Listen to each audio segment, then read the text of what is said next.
En la clase de hoy vamos a hablar sobre la fisiología de la olfacción.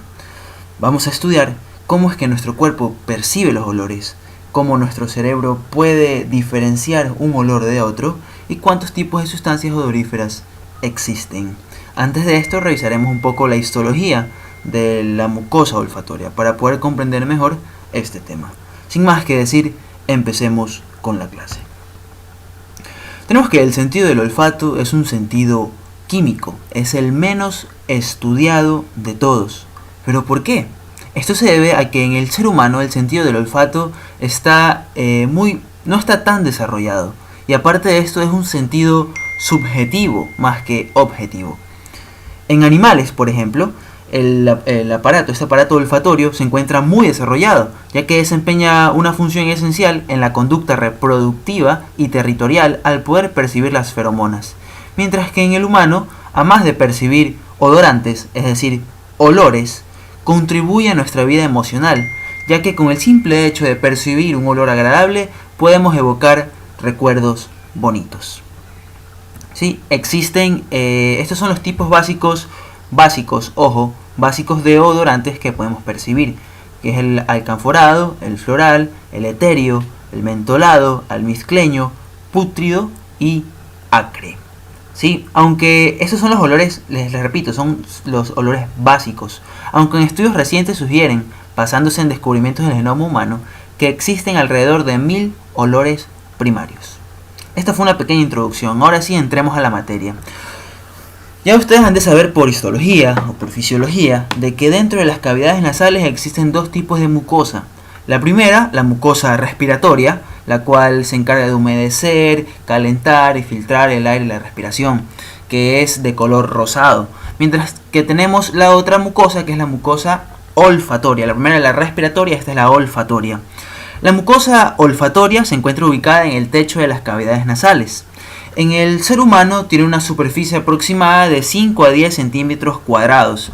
¿Sí? Esto es opuesto a lo que podemos por ejemplo encontrar en los canes, en los perros, cuya mucosa olfatoria tapiza prácticamente toda la cavidad nasal. En cambio aquí nosotros podemos ver que en el humano únicamente se encuentra presente en el techo de las cavidades nasales.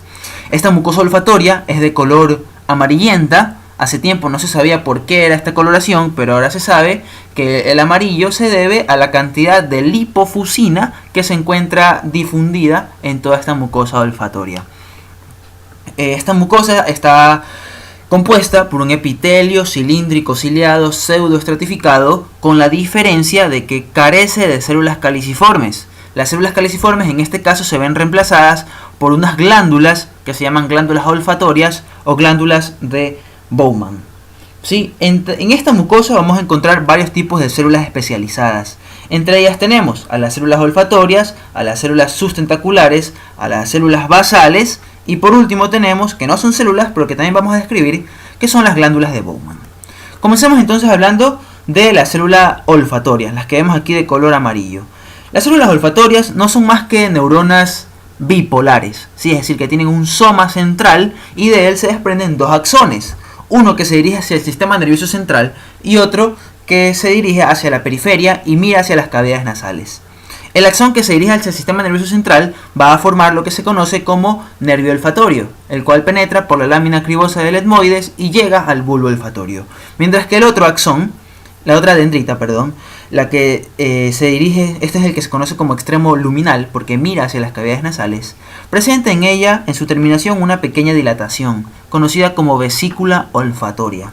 De esta vesícula olfatoria se desprenden más o menos de 10 a 20 cilios olfatorios, que son importantísimos y más adelante vamos a ver por qué. ¿Qué tienen de especial estas células olfatorias? Sí, estas células olfatorias tienen una vida media de más o menos un mes. En promedio viven un mes. Y es aquí donde viene el paradigma. Se supone que las células nerviosas tenían una escasa capacidad para poder reproducirse. Esta es la excepción. Las células nerviosas de la mucosa olfatoria, llamadas también células olfatorias, que no son nada más que neuronas bipolares, estas neuronas bipolares, junto con ciertas neuronas del sistema nervioso simpático entérico son las únicas en el sistema nervioso con la capacidad de poder regenerarse con mucha facilidad. Ya veremos qué células son las que la reemplazan. Las siguientes células que tenemos son las células sustentaculares. Estas células sustentaculares son células de tamaño cilíndrico, tienen alturas variadas y sirven, como su nombre nos indica, de sostén, ya que da soporte mecánico y metabólico a las células olfatorias. Además de esto, estas células sustentaculares o células de sostén son importantes porque van a producir una proteína, van a sintetizar a la proteína fijadora de odorantes o proteína fijadora de sustancias odoríferas. ¿Sí? Eso es importante, ténganlo en cuenta. La abreviación en inglés de esta proteína fijadora de odorantes es OBP, que significa Odorant Binding Protein. Luego tenemos a las células basales, las que tenemos acá. Estas células basales no son nada más que células madre con el poder de diferenciarse en células sustentaculares y en células olfatorias.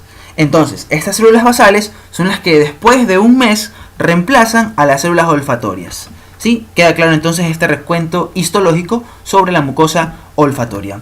Ahora sí, vamos a entrar a materia. Faltó las glándulas de Bowman, ¿cierto? Me había olvidado, lo siento. Tenemos ahora las glándulas de Bowman o glándulas olfatorias. Estas aquí son glándulas de tipo túbulo alveolar, cuya secreción es serosa y es rica en lipofusina. En otras palabras, la coloración amarillenta que presenta característica de la mucosa olfatoria se debe a la lipofusina que es sintetizada dentro de las glándulas de Bowman. Aparte de esto, estas glándulas de Bowman producen moco, el cual es rico en inmunoglobulina A y en citocromo P450.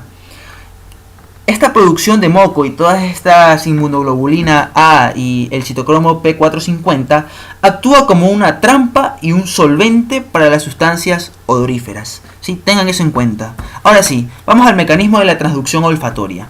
¿Cómo es que percibimos los olores? Y aquí va lo siguiente. Entonces, tenemos aquí a las moléculas odoríferas, dicho en términos coloquiales, estos son los olores o los odorantes. ¿Sí? Estas moléculas odoríferas ingresan a las cavidades nasales gracias a la inspiración o al aire. Ahí lo tenemos. Esto que está aquí en amarillo corresponde al moco segregado por las células sustentaculares. Y entonces las moléculas odoríferas son atrapadas en el moco. Dentro de este moco existen las OBP, la proteína fijadora de sustancias odoríferas, el cual recuerden que era producido por las células sustentaculares. Estas OBP, o proteínas fijadoras de sustancias odoríferas, atrapan a los odorantes y los llevan hacia los cilios olfatorios. Vamos a hacer un zoom a esta parte de aquí y vamos a ver lo de acá. ¿Sí? Hicimos un zoom a los cilios olfatorios y estamos viendo aquí la membrana plasmática del cilio olfatorio. Tenemos aquí entonces a la proteína fijadora de odorantes que ha capturado ya a su odorante. Esta proteína fijadora de odorantes lleva o sirve como un transporte molecular y las lleva directamente hacia las proteínas olfatorias. ¿Sí? Las lleva hacia las proteínas olfatorias o también conocidos como receptores olfatorios.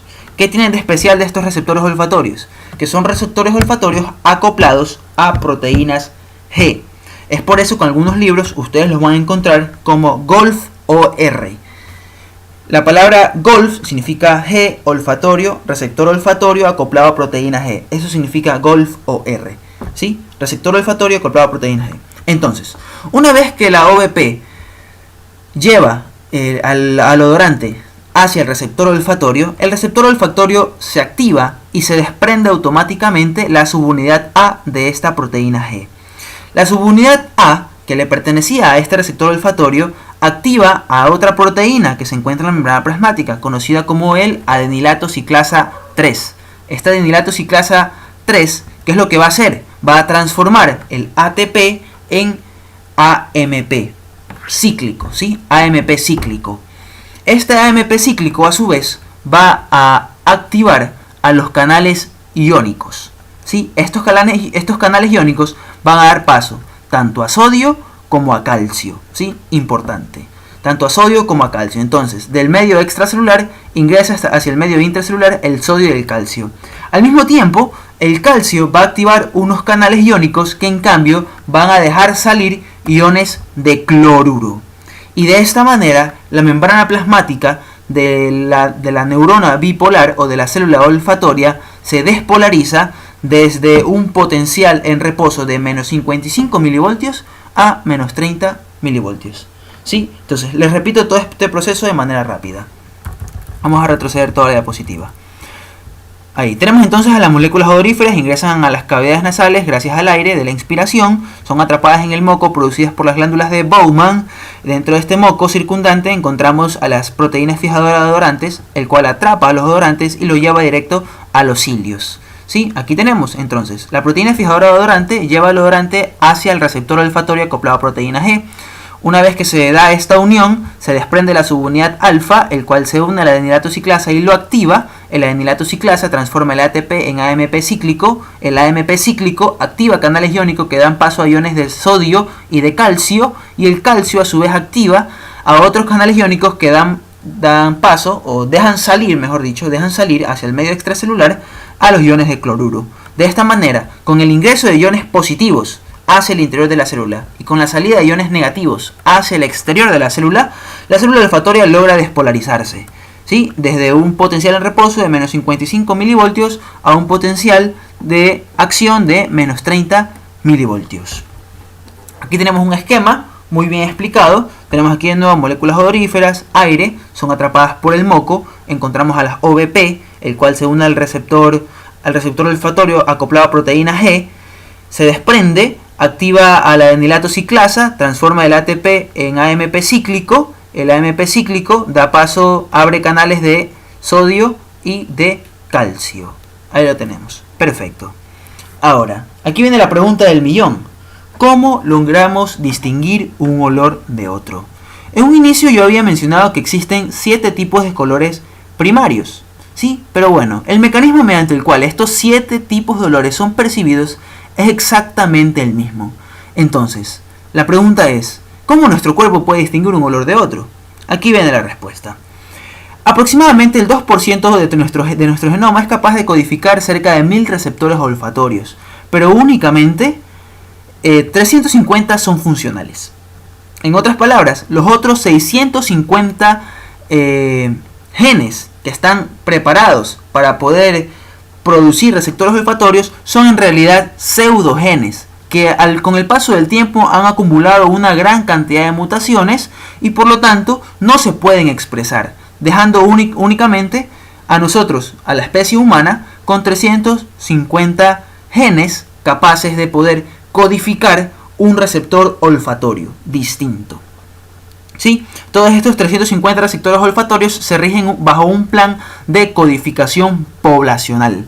¿Qué quiere decir esto de codificación poblacional? Lo voy a llevar a un ejemplo muy sencillo. Lo voy a decir primero como lo dice la ciencia y luego se los explico en español, por así digamos. ¿Sí? ¿Qué es esta codificación poblacional? Cada gen, ¿sí? Cada uno de estos 350 genes va a poder codificar un receptor individual con diferente selectividad química. De esta manera, cada odorante se acopla a un receptor específico y de esta manera el cerebro puede interpretar de manera distinta los estímulos químicos. Por ejemplo, nosotros nos estamos comiendo una hamburguesa, la olemos y al oler, ¿sí? Se activan los receptores olfatorios 1, 3 y 5, por ejemplo. Y así nuestro cerebro sabe que nosotros tenemos en nuestras manos, sin siquiera poder ver o saborear, sabemos que tenemos una hamburguesa. En cambio, si tenemos una lasaña, la lasaña va a activar los receptores olfatorios 10, 12 y 14. De esta manera, únicamente se activan todos los receptores 10, 12 y 14 y así nuestro cerebro puede diferenciar una lasaña de una hamburguesa. Eso significa codificación poblacional. Es decir, de nuevo lo repito, que cada receptor olfatorio es único para cada tipo de odorante. Ahora vamos a ver cómo es que finaliza la respuesta olfatoria, ¿no? Ya dijimos cómo empezaba, cómo podíamos oler, ahora vamos a ver cómo termina. Sí, la finalización de la respuesta olfatoria tiene 2 pasos. La primera, los odorantes que tenemos aquí, ¿sí? Pueden difundir hacia otras regiones del epitelio y dejar de estimular a los quimioreceptores. Es decir, que los odorantes se pueden salir por las mismas narinas o pueden irse hacia la nasofaringe y de esta manera no se van a encontrar albergados en la mucosa olfatoria. La otra es que los odorantes son degradados por enzimas carroñeras presentes en la capa de moco. Recuerdan que yo les había mencionado que las glándulas de Bowman sintetizan inmunoglobulina A, lipofusina y citocromo P450. Esta inmunoglobulina A y el citocromo P450 son estas enzimas carroñeras que se encargan de degradar los odorantes y así poder frenar la respuesta olfatoria. Por último, tenemos a la adaptación sensorial. Esto es un tema muy interesante. A más de uno nos ha de haber pasado, por experiencia personal, de que estamos presentes bajo un olor desagradable. Pero luego de un tiempo prudente, dejamos de percibirlo, pero nos encontramos en el mismo lugar donde habíamos captado ese olor desagradable. ¿Sí? ¿Por qué se da esta reacción? ¿Sí? Esto es lo que nosotros podemos denominar como adaptación sensorial, que no es nada más que la disminución de la respuesta neural ante la exposición prolongada de un odorante. Cuando estamos en contacto con un odorante por más de un minuto, ¿sí?, con un olor desagradable, nuestro cuerpo se adapta a él mediante los siguientes mecanismos. ¿Sí? El primero, ¿sí?, aquí ya ha llegado el odorante al receptor olfatorio, la proteína G activó la enilato ciclasa, ATP, AMP, y ya está todo lo que había explicado. Ahora vamos a ver cómo es que nuestro cuerpo se adapta al olor y de repente dejamos de percibir los olores desagradables. ¿Sí? El primero, el AMP cíclico activa a la proteína quinasa A. ¿Sí? Activa a la proteína quinasa A. Perdón. El AMP cíclico activa a las fosfodiesterasas, las cuales se encargan de escindir a los receptores olfatorios. Y de esta manera frenamos el primer paso de la transducción olfatoria. ¿Qué más sucede? El calcio se une a la calmodulina y forma el complejo calcio-calmodulina. Este complejo calcio-calmodulina va a inhibir al AMP cíclico. Y de esta manera no habrá AMP cíclico que pueda abrir los canales iónicos que den paso a iones de sodio y calcio y así se pueda despolarizar la membrana. ¿Qué más hace este complejo calcio-calmodulina? Este complejo calcio-calmodulina también se une a los canales iónicos y los cierra, frenando de nuevo el ingreso de iones positivos para evitar la despolarización de la célula olfatoria. Y por último, este complejo calcio-calmodulina activa otra proteína conocida como calcio-calmodulin proteína quinasa de tipo 2, el cual va a inactivar a la adenilato ciclasa. De esta manera, inhibiendo la adenilato ciclasa, no va a poder transformar el ATP en AMP cíclico y el AMP cíclico de nuevo no va a poder abrir los canales iónicos. Y bueno, este es el mecanismo periférico de adaptación sensorial. Existe otro mecanismo que en cambio es a nivel central. Existe como un sistema de retroalimentación negativa. Existe un conjunto de neuronas que parten desde las regiones olfatorias del cerebro hacia el tracto olfatorio y terminan en las células granulares, también llamados como granos. Si nosotros revisamos un poco la neuroanatomía, estas células granulares tienen la función de inhibir a las células mitrales. Y si recordamos, las células mitrales que se encuentran en el bulbo olfatorio son las encargadas de poder enviar el estímulo olfatorio a través de la vía olfatoria. Así que si nosotros inhibimos a las células mitrales, estamos bloqueando por completo esta vía y por eso es que nosotros nos acostumbramos a un olor pasado el minuto. Bueno chicos, esto ha sido todo en cuanto a la fisiología de la olfacción. Espero que les haya gustado. No olviden suscribirse a mi canal y compartirlo. Sin más que decir, me despido. Adiós.